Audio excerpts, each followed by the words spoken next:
Hey everyone, and welcome. Today, we're going to use the incredible 1999 classic American Beauty as a kind of lens, to really dig into a massive cultural and psychological shift that was happening right at the tail end of the 20th century. Okay, let's just dive right in with a line that I think really gets to the soul of this film. This isn't just some pretty sentence. It's the movie basically inviting us, telling us to look past the perfect, manicured surface of everything and find the profound, sometimes kind of overwhelming beauty that's hiding underneath. But to really get how the film just shatters this myth of perfection, we first have to understand the myth itself. I'm talking about the classic, the powerful, and the super influential American dream. So what is the American dream, really? Well, Investopedia gives us the textbook definition right here. It was popularized way back in 1931, and it's this fundamental promise, right? A better, richer, and fuller life for literally everyone. It's an ideal that's been baked into the American identity for almost 100 years.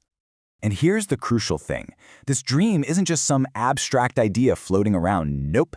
It has these very tangible, very real goals that have defined what success looks like for generations. Owning a home, getting that degree, having financial security. These are the checkboxes, the markers that tell you and everyone else that you've made it. So, with that dream in mind, let's turn to our case study, American Beauty.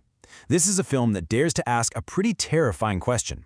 What happens when you actually achieve that dream? When you check all the boxes and you still feel completely, utterly, devastatingly empty. And that's where we meet the Burnhams. They're living in a perfect house, in a perfect suburb, with those iconic American Beauty roses right out front. I mean, come on, it's the very symbol of the dream they're living. But the second you step inside that perfect house, you see they are just completely falling apart. And this table really lays out the family's dysfunction so clearly. For every single character, the dream they're supposed to be chasing has become the actual source of their misery. You can see it right here. Their ideal life is a total universe away from their reality. The promise didn't just fail, it turned into a prison. The director, Sam Mendes, is just brilliant at showing this visually without saying a word. I mean, look at how the blinds on Lester's window are framed. They look exactly like jail cell bars. Even the text on his computer screen at work, it forms the same bars. He's achieved success, but he's completely incarcerated by it. And this confession from Lester is just chilling. It reveals the huge psychological toll of living this empty existence. He's not just unhappy, he feels like he's already gone. The dream didn't fulfill him, it completely erased him. So you gotta ask, right? Why was this story of suburban angst so incredibly powerful, specifically in 1999?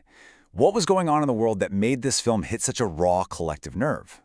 You see, this film didn't just pop up out of nowhere. It tapped into this widespread feeling of disillusionment, this deep crisis of meaning that really, truly defined the cultural vibe of the late 1990s. So what was actually happening? Well, research from the Journal of Personality and Social Psychology gives us a major clue. It basically found that prioritizing extrinsic goals, money, status, looking good, is linked to lower well-being.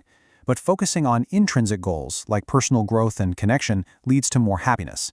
That's the exact conflict at the very heart of the materialistic American dream. And we see this battle playing out perfectly in the characters themselves.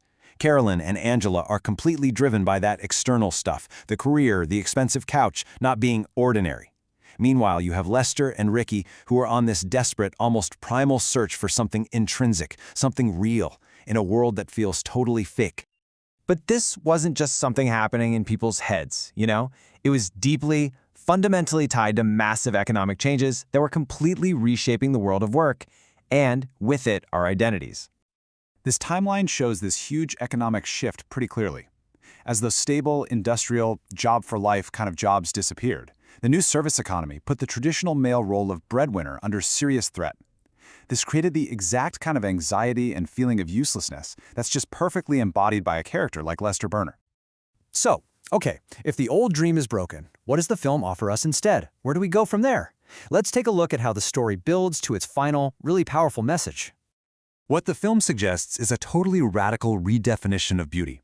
It's asking us to look away from the perfect, cultivated American beauty rose, that symbol of the superficial dream, and instead to find profound, almost heartbreaking meaning in the things we usually ignore. Things like a simple plastic bag, just dancing in the wind. And this, right here, is the core takeaway. The film isn't saying that life is meaningless, not at all. It's arguing that real success, real richness in life, has nothing to do with material gain or what other people think of you. It's about awareness, it's about being truly present, and finding gratitude and value in those fleeting, beautiful moments of grace.